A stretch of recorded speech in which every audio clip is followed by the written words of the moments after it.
ನಮಸ್ತೆ ಸ್ನೇಹಿತರೆ, ಶಕ್ತಿ ಚಾನಲ್ಗೆ ಸ್ವಾಗತ. ಹೇಗಿದ್ದೀರಾ ನೀವೆಲ್ಲರೂ ಚೆನ್ನಾಗಿದ್ದೀರಾ ಅಂತ ನಾನು ಭಾವಿಸ್ತೀನಿ. ಇವತ್ತು ತುಂಬಾ ಸಿಂಪಲ್ಲಾಗಿ ತೊಂಡೆಕಾಯಿ ಮತ್ತು ಗೋಡಂಬಿ ಹಾಕಿ ಪಲ್ಯ ಮಾಡೋದನ್ನ ತೋರಿಸ್ಕೊಡ್ತೀನಿ.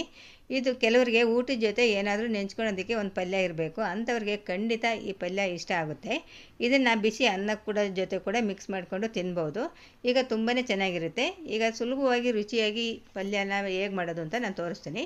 ನೋಡಿ, ಗೋಡಂಬಿ ತೊಗೊಂಡಿದ್ದೀನಿ. ನಾನು ಒಂದು 1/4 ಬಟ್ಲು ಗೋಡಂಬಿ ತೊಗೊಂಡು ಅದನ್ನ ನೀರಿನಲ್ಲಿ ನೆನೆಸಿಡ್ತೀನಿ. ಅರ್ಧ kg ತೊಂಡೆಕಾಯಿ ತೊಗೊಂಡಿದ್ದೀನಿ. ತೊಂಡೆಕಾಯಿ ತೊಗೊಂಡು ಚೆನ್ನಾಗಿ ತೊಳೆದ್ಬಿಟ್ಟು ಆ ಕಡೆ ತುದಿ ಈ ಕಡೆ ತುದಿ ಕಟ್ ಮಾಡಿಬಿಟ್ಟು ನಾನು ರೌಂಡಾಗಿ ಕಟ್ ಮಾಡ್ತೀನಿ. ಕೆಲವರು ಉದ್ದ ಕಟ್ ಮಾಡ್ತಾರೆ, ನಾನು ಇವಾಗ ಅದನ್ನು ರೌಂಡಾಗಿ ತೆಳ್ಳಗೆ ಕಟ್ ಮಾಡ್ತೀನಿ. ಇವಾಗ ನೀವು ನೋಡ್ತಾ ಇರ್ಬೋದು, ಈ ಥರ ನಾನು ಎಲ್ಲ ತೊಂಡೆಕಾಯಿನೂ ಕೂಡ ಈ ಥರ ನಾನು ಕಟ್ ಮಾಡಿ ಇಡ್ತೀನಿ. ಈ ಥರ ರೌಂಡಾಗಿ ಕಟ್ ಮಾಡಿ ಇಟ್ಟಿದ್ದೀನಿ. ಇವಾಗ ಒಂದು ಕುಕ್ಕರ್ ತೊಗೊಂಡು ಕುಕ್ಕರ್ಗೆ ನಾನು ಹಬೆನಲ್ಲಿ ತೊಂಡೆಕಾಯಿನ ನೀರು ಹಾಕ್ದೇ ಹಬೆನಲ್ಲಿ ಬೇಯಿಸ್ತೀನಿ. ಈಗ ನಾನು ತೋರಿಸ್ತಾ ಇದ್ದೀನಲ್ಲ, ಈ ಥರ ಹಬೆನಲ್ಲಿ ಬೇಯಿಸ್ತೀನಿ. ಹಬೆನಲ್ಲಿ ಒಂದು 5-6 ವಿಸಲ್ ಬರೆಸ್ತೀನಿ. 5-6 ವಿಸಲ್ ಬಂದ ಮೇಲೆ ನೋಡಿ ಈ ಥರ ಬೆಂದಿರುತ್ತೆ. ಎಳೆದು ತೊಗೊಳ್ರಿ ತೊಂಡೆಕಾಯಿನ, ಎಳೆದಾದರೆ ಚೆನ್ನಾಗಿ ಬೇಯುತ್ತೆ. ಈಗ ಒಗ್ಗರಣೆಗೆ ಹಾಕ್ತೀನಿ. ಒಗ್ಗರಣೆಗೆ ಒಂದು 3 ಸ್ಪೂನ್ ಎಣ್ಣೆ ಹಾಕಿಬಿಟ್ಟು ಒಗ್ಗರಣೆಗೆ ಸಾಸಿವೆ, ಉದ್ದಿನಬೇಳೆ, ಕಡಲೆಬೇಳೆ, ಜೀರಿಗೆ ಹಾಕ್ತೀನಿ. ಜೀರಿಗೆ, ಕಡಲೆಬೇಳೆ, ಉದ್ದಿನಬೇಳೆ ಹಾಕಿದ ಮೇಲೆ ಒಂದು 5 ಸಣ್ಣದಾಗಿ ಹೆಚ್ಚಿಟ್ಟಿರೋ ಹಸಿಮೆಣ್ಸಿನ್ಕಾಯಿನ ಹಾಕ್ತೀನಿ. ಕರಿಬೇವು ಹಾಕ್ತೀನಿ. ಉದ್ದಿನಬೇಳೆ ಕೆಂಪಾಗೋವರೆಗೂ ಕೂಡ ಉರಿಬೇಕು. ಇವಾಗ ಸಣ್ಣದಾಗಿ ಕಟ್ ಮಾಡಿಟ್ಟಿರೋ ಒಂದು ಈರುಳ್ಳಿನ ಹಾಕ್ತೀನಿ. ಈರುಳ್ಳಿ ಹಾಕಿದ ಮೇಲೆ ಚೆನ್ನಾಗಿ ಈರುಳ್ಳಿ ಮೆತ್ತಗಾಗಬೇಕು.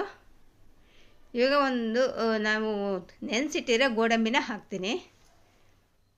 ಗೋಡಂಬಿ ಮತ್ತು ಈರುಳ್ಳಿ ಮೆತ್ತಗಾಗಬೇಕು. ಮೆತ್ತಗಾದ್ಮೇಲೆ ಒಂದು ಅರ್ಧ ಚಮಚ ಶುಂಠಿ ಬೆಳ್ಳುಳ್ಳಿ ಪೇಸ್ಟ್ನ ಹಾಕ್ತೀನಿ. ಶುಂಠಿ ಬೆಳ್ಳುಳ್ಳಿ ಪೇಸ್ಟ್ ಹಸಿ ವಾಸನೆ ಹೋಗೋವರೆಗೂ ಕೂಡ ಫ್ರೈ ಮಾಡಬೇಕು. ಎಲ್ಲ ಮೀಡಿಯಮ್ ಉರಿ ಇಟ್ಕೊಂಡು ಫ್ರೈ ಮಾಡಿರಿ. ಇವಾಗ ಒಂದು ಸ್ವಲ್ಪ ಅರಿಶಿನ ಹಾಕ್ತೀನಿ.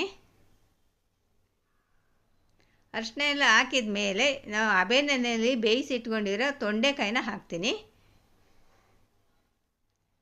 ಇದು ತುಂಬ ಎಳೆದು ತೊಗೊಂಡ್ರೆ ಒಗ್ಗರಣೆಲೇ ಚೆನ್ನಾಗಿ ಬೇಯುತ್ತೆ. ಬೆಂದಿಲ್ಲ ಅಂದರೆ ಸ್ವಲ್ಪ ನೀರು ಚುಮ್ಕಿಸಿಬಿಟ್ಟು ಬೇಯಿಸ್ರಿ. ಬಲ್ತಿದ್ದಾದರೆ ಸ್ವಲ್ಪ ನೀರು ಚುಮ್ಕಿಸಿ ಆವಾಗವಾಗ ಬೇಯಿಸಬೇಕು. ಈಗ ಮುಚ್ಚಿಬಿಟ್ಟು ಒಂದು 2 ನಿಮಿಷ ನಾನು ಬೇಯಿಸ್ತೀನಿ. ಇವಾಗ ರುಚಿಗೆ ತಕ್ಕಷ್ಟು ಉಪ್ಪನ್ನು ಹಾಕ್ತೀನಿ.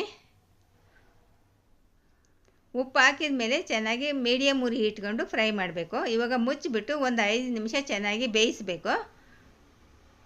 ಇವಾಗ ನೀವು ನೋಡ್ತಾ ಇರ್ಬೋದು, ನೋಡಿ ಎಷ್ಟು ಚೆನ್ನಾಗಿ ಬೆಂದಿದೆ ತೊಂಡೆಕಾಯಿ. ಎಳೆದಾದರೆ ಚೆನ್ನಾಗಿ ಬೇಯುತ್ತೆ, ಬಲ್ತಿದ್ದಾದರೆ ಸ್ವಲ್ಪ ನೀರು ಚುಮ್ಕಿಸಿ ಬೇಯಿಸ್ರಿ. ಒಗ್ಗರಣೆಲೇ ಬೇಯಿಸ್ರಿ. ಇವಾಗ ಒಂದು ಅರ್ಧ ಸ್ಪೂನು ನಾನು ಖಾರದ ಪುಡಿ ಹಾಕ್ತೀನಿ. 1 ಸ್ಪೂನು ಧನಿಯಾ ಪುಡಿ ಹಾಕ್ತೀನಿ. ಅರ್ಧ ಸ್ಪೂನು ಜೀರಿಗೆ ಪುಡಿ ಹಾಕ್ತೀನಿ. ನಾನು ಮೆಣಸಿನ್ಕಾಯಿನೂ ಕೂಡ ಹಾಕಿದ್ದೆ, ಅದರಿಂದ ಅರ್ಧ ಸ್ಪೂನು ಖಾರದ ಪುಡಿ ಹಾಕಿಬಿಟ್ಟು ಮಸಾಲೆ ಎಲ್ಲ ಹಾಕಿದ ಮೇಲೆ ಮೀಡಿಯಮ್ ಉರಿ ಇಟ್ಟು ಚೆನ್ನಾಗಿ ಮಿಕ್ಸ್ ಮಾಡಬೇಕು. ಮುಚ್ಚಿಬಿಟ್ಟು ಒಂದು 2 ನಿಮಿಷ ಚೆನ್ನಾಗಿ ಬೇಯಿಸಬೇಕು. ಇವಾಗ ನೋಡಿ 2 ನಿಮಿಷ ಚೆನ್ನಾಗಿ ಬೆಂದಿದೆ. ನೀರೆಲ್ಲ ಹಿಂಗಿದೆ ನೋಡಿ, ಉದುರುದ್ರಾಗ ಕೂಡ ಆಗಿದೆ. ಇವಾಗ ತೆಂಗಿನ ತುರಿ ಹಾಕ್ತೀನಿ.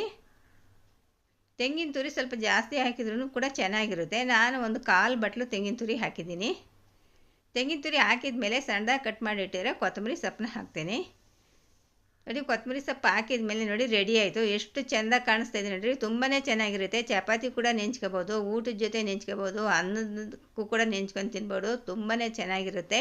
ಖಂಡಿತ ನಿಮ್ಮ ಮನೇಲಿ ನೀವು ಒಂದ್ಸರಿ ಟ್ರೈ ಮಾಡಿರಿ. ಟ್ರೈ ಮಾಡಿ ನಿಮ್ಮ ಅನಿಸಿಕೆ ಅಭಿಪ್ರಾಯಗಳನ್ನ ಕಾಮೆಂಟ್ನಲ್ಲಿ ತಿಳಿಸ್ರಿ. ಈ ವಿಡಿಯೋ ನಿಮಗೆ ಇಷ್ಟ ಆದರೆ ಒಂದು ಲೈಕ್ ಕೊಡಿ, ಶೇರ್ ಮಾಡಿ, ನನ್ನ ಚಾನಲ್ಗೆ ಸಬ್ಸ್ಕ್ರೈಬ್ ಮಾಡಿರಿ.